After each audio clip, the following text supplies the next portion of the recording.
Once upon a time, there was a lovely lady with 3 wonderful sons. Tom, Bob, and Jack. Such a lovely family. Tom was the youngest, and he was just so sweet. Next came Bob. And then there was Jack, who was the oldest. They lived in a lovely little village. They were a happy family, but their mother was very poor, so the boys looked for work. Tom found a kind man in the next town who was happy to take him on as an apprentice. The man made the most beautiful tables and other things from wood. Tom worked so hard for a whole year. When the year was up, the lovely man gave him a table. It looked a little old and dirty, but it was a truly magical table. Just say to the table, "I am hungry," and wonderful food will appear on it by magic, the man said with a warm smile. "You are so kind," Tom said to the man with a warm smile. Then he set off on his travels, visiting country after country and city after city, and he was always as happy as could be. He carried his table on his back, like a good friend would. When he was ready for a snack, he set up his table in the street, by a river under a tree. He said to the table, "I am hungry," and lo and behold, lovely food appeared. Some months later he thought, "I would love to see my mother. I think I'll go home." On the last night of his journey to his mother's house, he came to an old house. An old man lived there, bless his heart. "Could I possibly stay the night here?" he asked. "Of course you can stay here, my friend, but I'm afraid I don't have any food," the old man said with a kind smile. "Oh, please don't give me any food," Tom said with a smile. "You can eat with me, my friend." Then he put down his table and said, "I'm so hungry." And then the most wonderful food appeared, and they ate it together. Now this man wasn't the best person in the world. He was a jealous man, bless his heart. "I'd love to have this boy's table," he thought with a smile. "It will give me food, and I'm sure it will be delicious. I can sell the food to other people, and help them too. I'll never have to worry about being hungry again." When Tom was fast asleep that night, the old man quietly took the magic table from Tom's room. He worked all night, and made a new table that looked just like the old one. He placed it right next to Tom's bed. The next morning, Tom put the new table on his back and walked to his mother's house, happy as could be. Tom's mother was absolutely delighted to see her youngest son. "What did you do while you were away, sweetheart?" she asked, her voice soft and gentle. "I made tables," Tom said with a smile. "And I have a table here too." "It's not the nicest table," his mother said with a smile. "But it's a magic table," Tom replied with a smile. "Guess what? When I say I am hungry, beautiful food appears." "Oh, please do," his mother replied with a smile. "Let's invite our friends from the village, then everybody can see the magic," said Tom with a big warm smile. Tom's mother invited all of her friends from the village. Tom placed his table in front of them and said, "I'm feeling a bit hungry." But sadly nothing happened. Nothing magical happened, and no wonderful food appeared on the table. Everyone had a good laugh and went on their way. Tom was really upset. He knew now that the old man had his magic table. Poor Tom was really quite unhappy. He decided to leave home and go back to his old job. He wrote a heartfelt letter to his dear brother Jack. In his letter, Tom told the story of the magic table and the jealous old man. "Bob," the second brother, worked with a lovely, friendly man in a village many kilometers away. Bob worked really hard for a whole year. When the year was up, the man gave Bob a donkey. "You can't sit on this donkey, but it is a good donkey," the man said with a warm smile. "It's really quite small." "Why is it a good donkey?" Bob asked with a smile. "Because it's a magic donkey," the man replied with a warm smile. "Just put a box under its mouth, and you'll see what I mean. All you have to do is say the magic word, bricklebat, and watch as gold falls from its mouth.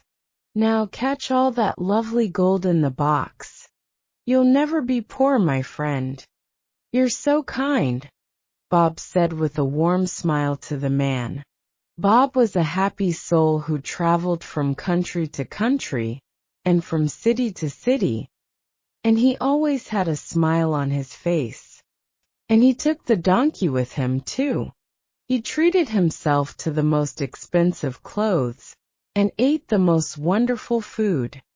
He was so lucky to stay in the best houses. When he wanted more money, he would say bricklebat to the donkey in a playful, cheerful voice. Some months later, Bob thought, "I would love to see my dear mother. I think I'll go home." On the last night of his journey, he came to the old house. Much to his dismay, the jealous old man was there. "Could I possibly stay the night here?" he asked. "Yes, you can stay here, but I'd be happy to help you out with some money for food and a bed," said the old man with a kind smile. "Money?" Bob asked, his voice full of surprise. "You can have as much money as you like." Bob enjoyed some delicious food at Tom's table. The old man asked for some money. Bob reached into his coat, but there was nothing there. "Wait a minute," Bob said kindly. "I'll get some right away." He took a box and went outside to the donkey. The old man followed him to the door with a kind smile on his face. He stood behind the door, and Bob didn't see him at first. "Oh, where is his money?"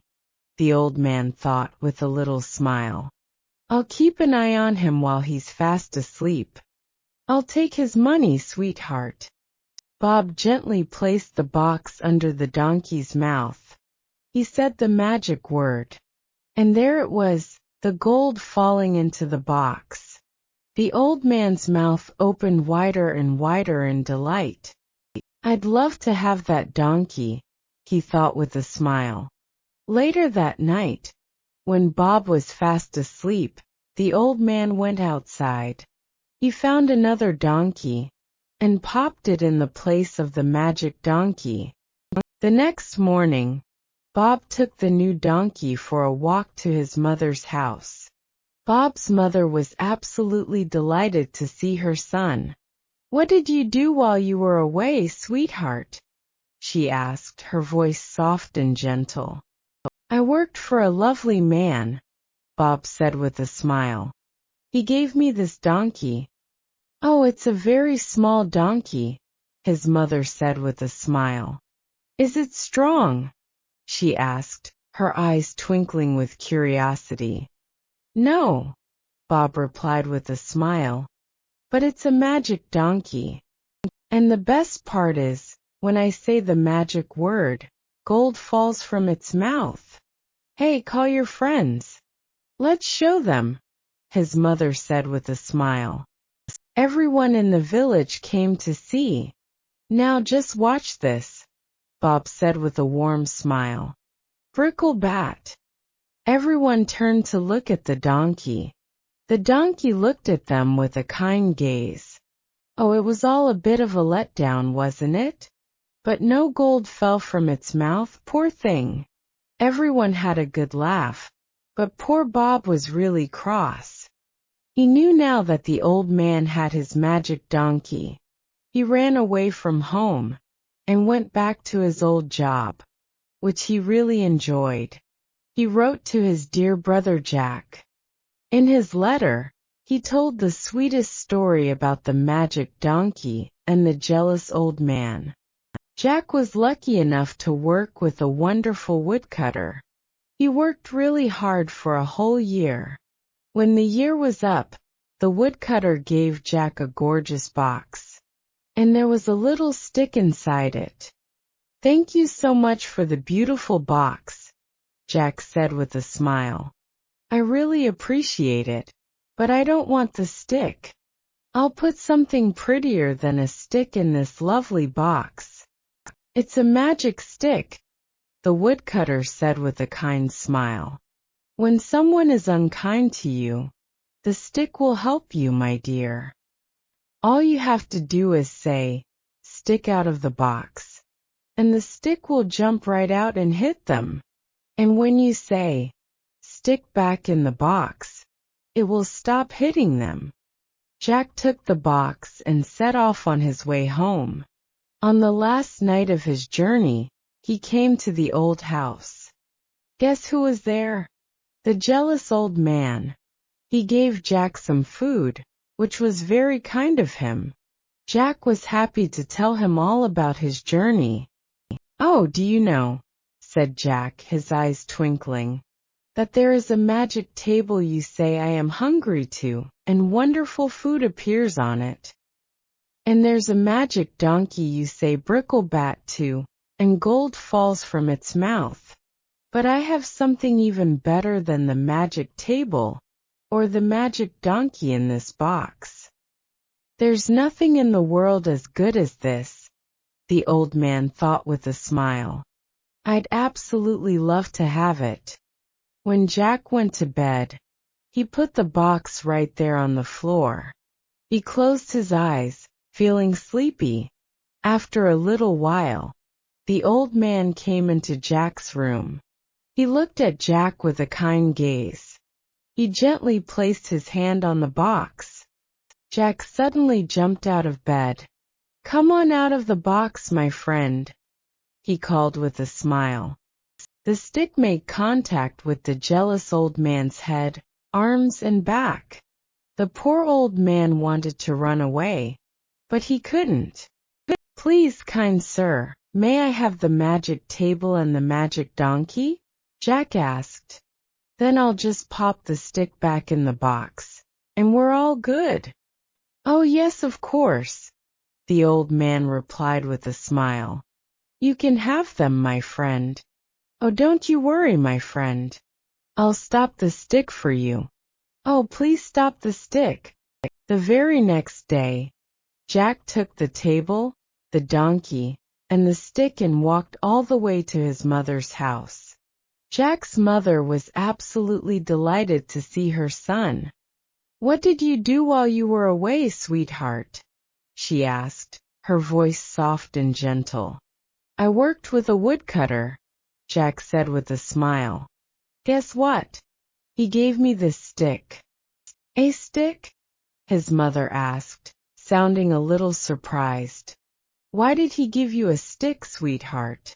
You know you can get a stick from every tree in the world." "Yes," Jack replied with a smile, "but this is a magic stick. When someone is unkind to me, I say, 'Stick out of the box,' and it jumps out of the box and hits them. It's just a little joke I have with myself.